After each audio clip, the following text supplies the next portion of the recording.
রঙের সংসার, রঙের সংসার, রঙের সংসার।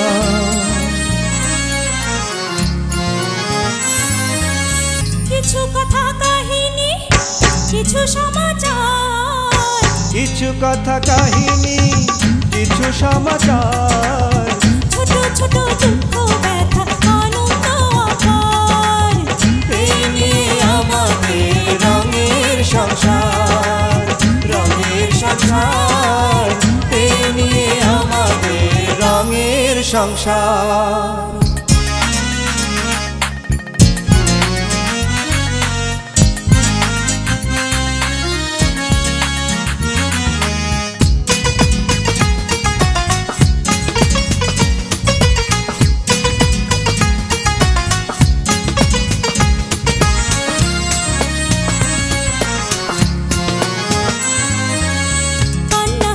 শুধুই বোনা আমাদের জীবন, দুঃখ ছাড়া সুখের দেখা মেলে না তো মন। কান্না হাসির শুধুই বোনা আমাদের জীবন, দুঃখ ছাড়া সুখের দেখা মেলে না তো মন। মেঘ ভেঙে সূর্য ওঠে, মেঘ ভেঙে সূর্য ওঠে, থাকে না কোনো আধার। এই নিয়ে আমাদের রঙের সংসার, রঙের সংসার, এই নিয়ে আমাদের রঙের সংসার। ভবিষ্যতের কথা আগে বলা ঠিক না। ঠিক ব্যাঠিক আমি বুঝি না। আপনি বাঁশি বাজাবেন ভালো কথা, কিন্তু আমার লেগে বাজাবেন। আমার দুইটা হাত আর ঘাড়ে ব্যথা তোরে আসমানি। যখন তুমি আমার মাথায় ম্যাচেস দিবে তখন তোমার হাত নড়বে চড়বে, তোমার ব্যথা কমে যাবে। একটা গ্রাম্য মেয়ে আমার সংসারটায় বিষ ঢেলে দিচ্ছে। মা আননেসেসারি রেহানাকে ব্লেম করো না তো, ও যথেষ্ট ভালো একটা মেয়ে। কালকে আপনি যেখানে বলবেন যখন বলবেন আমি চলে আসবো, তবে আপনার বাসায় না। ওকে ওকে ঠিক আছে, তাহলে আমি কালকে ভার্সিটিতে যাওয়ার পর আপনাকে একটু ফোন দেব। আমার মনে কোনো কুমতলব ছিল না, আমি ইচ্ছা করে আপনার গায়ে হাত দিই নাই। আচ্ছা ঠিক আছে, যাও, কান্দাকাটি করো না। তবে আমি হেনে খারায়া যা শুনলাম, তুমি এটা কাউরে কইবা না। কেন আবার আমার কাছে ফোন করেছো? শোনো, তুমি হচ্ছে আমার জীবনে শুধুমাত্র একটা অতীত, যে অতীতটাকে আমি শুধু ঘৃণা করি। আমি তোমাকে ঘৃণা করি, আই জাস্ট হেট ইউ। শুনতে পাচ্ছ?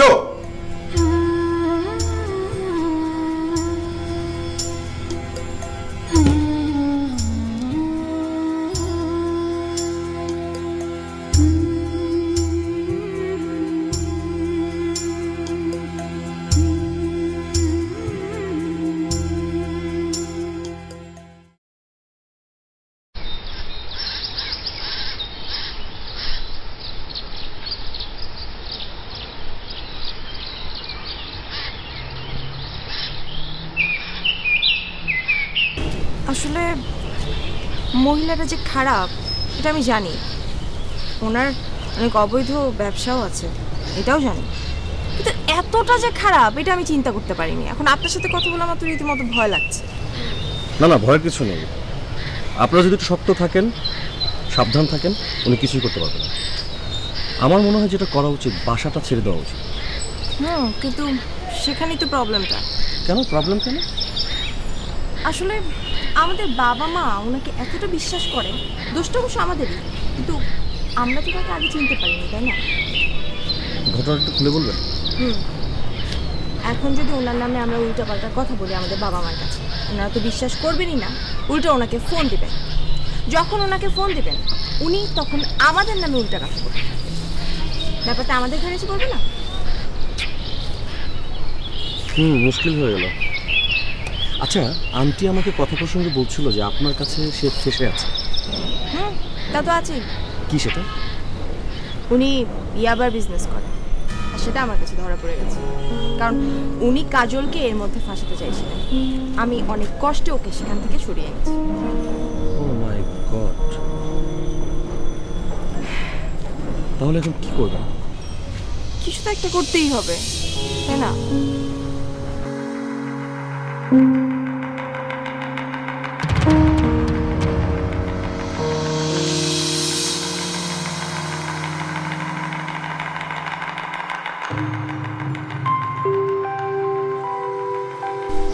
চমৎকার ছবি। অনেক দিন পর একটা সুন্দর অনেক ভালো একটা ছবি দেখলাম। অনেকদিন পরে আমার একটা অনেক ভালো ছবি দেখা হলো, বুঝছেন? এমনিতে তো নাটক সিনেমা দেখাই হয় না।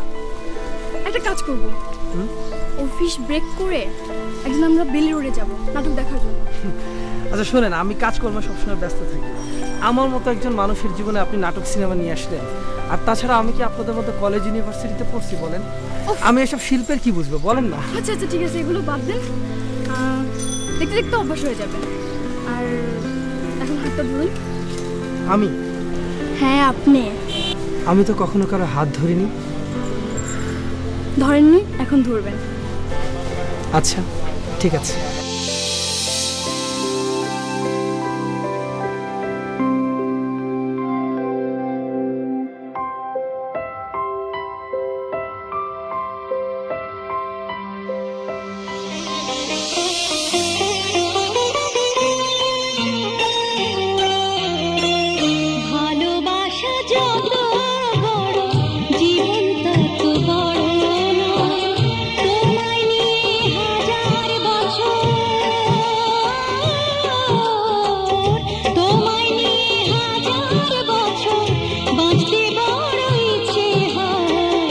ভালোবাসা যত বড় জীবন তত বড় নয়, তোমায় নিয়ে হাজার বছর বাঁচতে বড় ইচ্ছে হয়।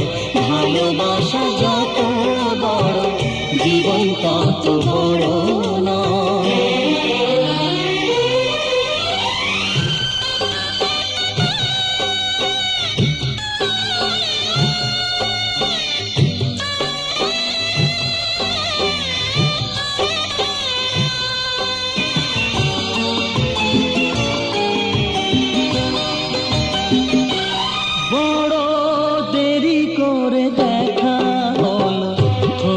চেনা জানা আরো দিন গেল পেতে মনের ঠিকানা।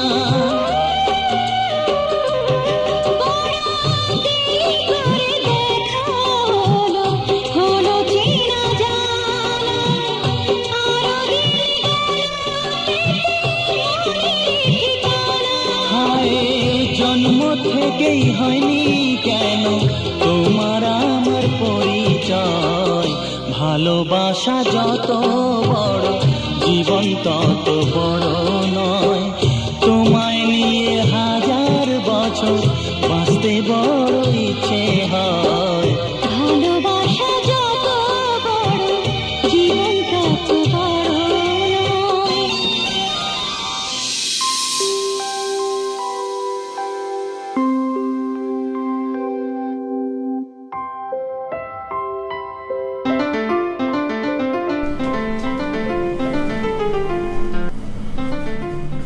হ্যাঁ রেহানা, তুমি আমাকে ফোন করবে আমি তো ভাবতেই পারিনি। আমি বাইরে বেরোচ্ছিলাম। ফাইন, আমার যেই কাজে থাকবে আমি এক্ষুনি আসছি। হ্যাঁ হ্যাঁ আসছি আমি। ব্যাস চললেন উনি। কলিং বেল টিপ দিলেই পিয়নের মতো ছোটে। একটা গ্রামের ভূত, তার জন্য এতটা।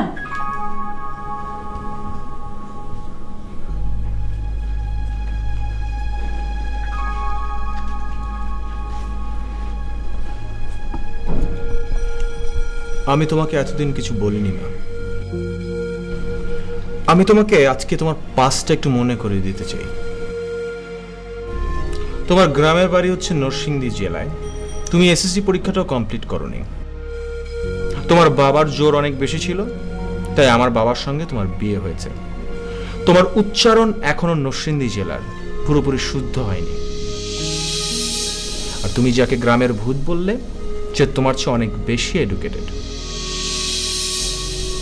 কাল সে অনেক বড় কোনো কর্মকর্তা হয়ে যেতে পারে তোমার বাবার মতো। সো কাউকে ছোট করার আগে নিজের অবস্থানটা একবার জেনে তারপর কথা বলবে। আননেসেসারি কাউকে ছোট করার চেষ্টা করবে না।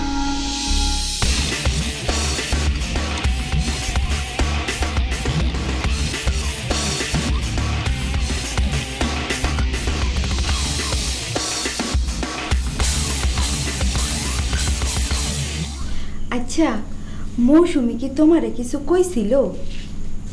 কই কবে? তাইলে তুমি এরকম কান্দা ওর ঘর থেকে বাইর হইলা কেন? আমি ওর ঘরে গিয়ে দেখি যে হ্যাঁ ওই টেলিভিশন দেখতেছেন, তো আগের মৌসুমীর মতো একই জায়গায় বইয়া একইভাবে টেলিভিশন দেখতেছে। তো পুরান কথা মনে পড়ে গেল, বুঝছো না, মৌসুমীর কথা মনে পড়ে গেল। একসাথে অনেক বছর ঘর সংসার করছি না, পুরানটার কথা মনে করে আর কি করবা কও? সে তার ভাগ্য লইয়া পলাইয়া গেছে। আরে বউ, তুমি বুঝতেছো না, বউ মরলে তেমন কোনো কষ্ট না, কিন্তু যার বউ পলায়া যায় সেই পুরুষের যে কি কষ্ট তুমি সেইটা বুঝবা না, বুঝতেছো? তুমি বুঝবা না। এই লেগে একই নামের মৌসুমী নামের একই স্বভাবের একটা মায়ের আমি বিয়া করলাম, কিন্তু দেখতেছি হ্যাঁ আর কি। আরে কই দেখতেছো? মৌসুমীর কাছে। কেন? ওরে আমি ভুল বুঝছিলাম, আমি মনে করছিলাম ওই তোমার এমন কিছু কইছে যার লাগা তুমি কাঁদতাছিলা।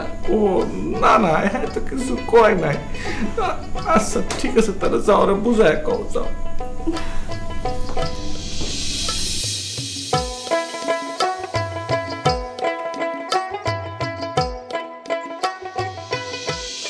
আল্লাহ তো সবাইকে চোখ দিয়েছে মা, কিন্তু তোমার মতো করে আমার ব্যথাটাকে কেউ দেখতে পারেনি মা। কেন পারেনি মা, কেন পারেনি?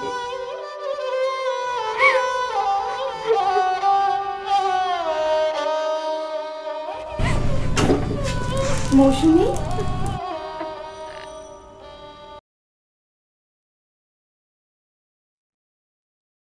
তোমার কি আমার আরো বেশি বকার ইচ্ছা আছে? না বোন, তোমারে আমার বকার কোনো ইচ্ছা নাই। আমি আসছি আমার ভুল স্বীকার করতে। তোমার ভুল? হ, শামসুরে কানতে দেখা আমি তোমারে ভুল বুঝছিলাম, মনে করছিলাম তুমি তারে কিছু কইছো। সে কেন কানতেছিল? তোমার কোনো দোষ নাই, দোষ কপালের। তার আগের বোন নাম মৌসুমী। এই ঘরে যখন সে ঢুইকা তোমারে মৌসুমীর মতো টিভি দেখতে দেখছে, তখন সে আর কান্না রাখতে পারে নাই। কিন্তু এখন তো আমি আছি, এখন তার কিসের কষ্ট? পুরুষ মানুষের বউ পালানোর কষ্ট সাংঘাতিক কষ্ট, তাই কষ্ট বলতেই শামসু তোমারে বিয়া করছে। স্বভাব এক হইলে আর নামের মিল থাকলে কি মানুষ এক হয়? হয় না। দুই মানুষ দুই রকম, একজনের কষ্ট কি আরেকজনের দিয়া ভোলা যায়? যায় না। যাই বোন।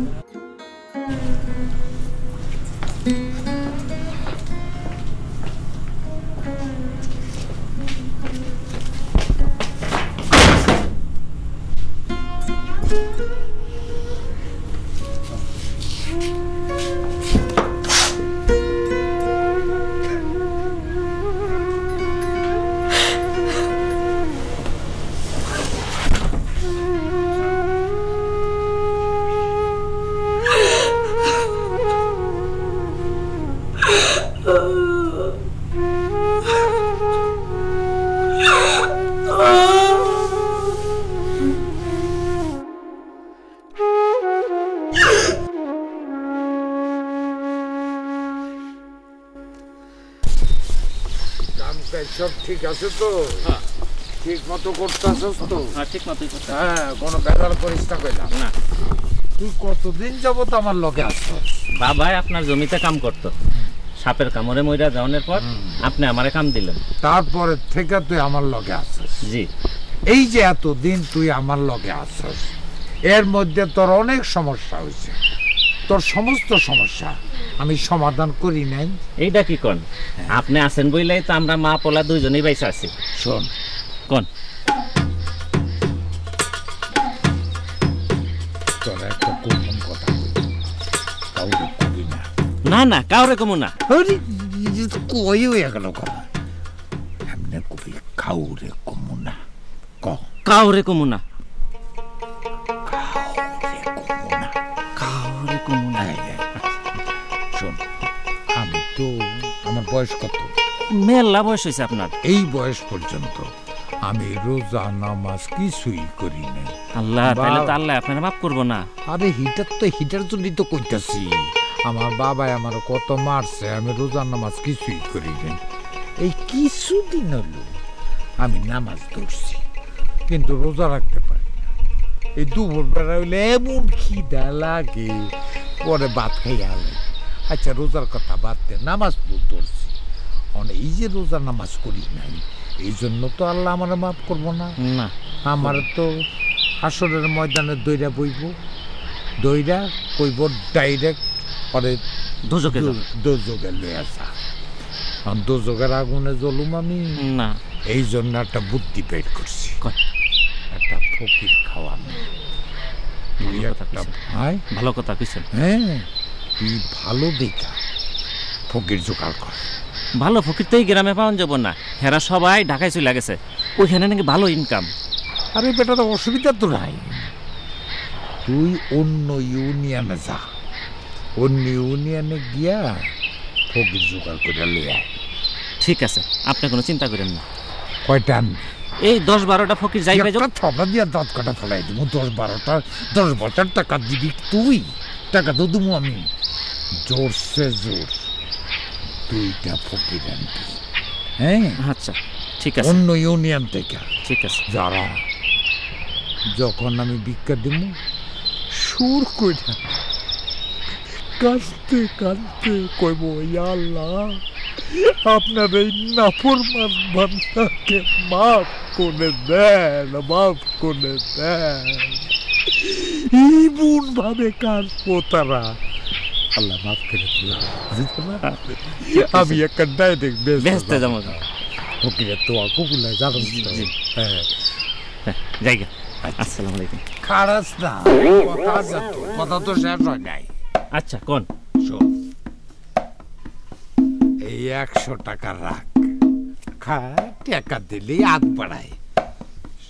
এই টাকা দিয়ে কি করবি কত? মায়ের খেদমত করবি, বাজার থেকে সুন্দর করে এতটি বাতাসা লইয়া মায়ের খাওয়াবি, মা খুশি হইব, বুঝছিস? ঠিক আছে, নে যা। আসসালামু আলাইকুম। ওয়ালাইকুম সালাম। কথার বাচ্চা কয় আমি আছি বলে ও বাচ্চা আছে। আরে ব্যাককলের বাচ্চা, ব্যাককল হইনির পুত, তোরা হইনেরা আসস বলেই তো আমরা বড় লোকরা বাচ্চা আছি। তুলন সাহেব, আপনার ওই কাজল না কি বললেন, ওর কোনো সন্ধান পেয়েছেন? আচ্ছা বাদ দেন, ওসব কথা আজকে থাক। ও আচ্ছা, এই আজকে কিন্তু মেজো মামি আসছেন। মেজো মামি?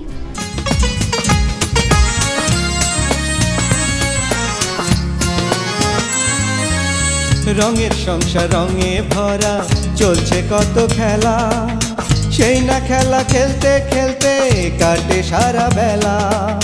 রঙের সংসার রঙে ভরা, চলছে কত খেলা, সেই না খেলা খেলতে খেলতে কাটে সারা বেলা। ক্ষণিকের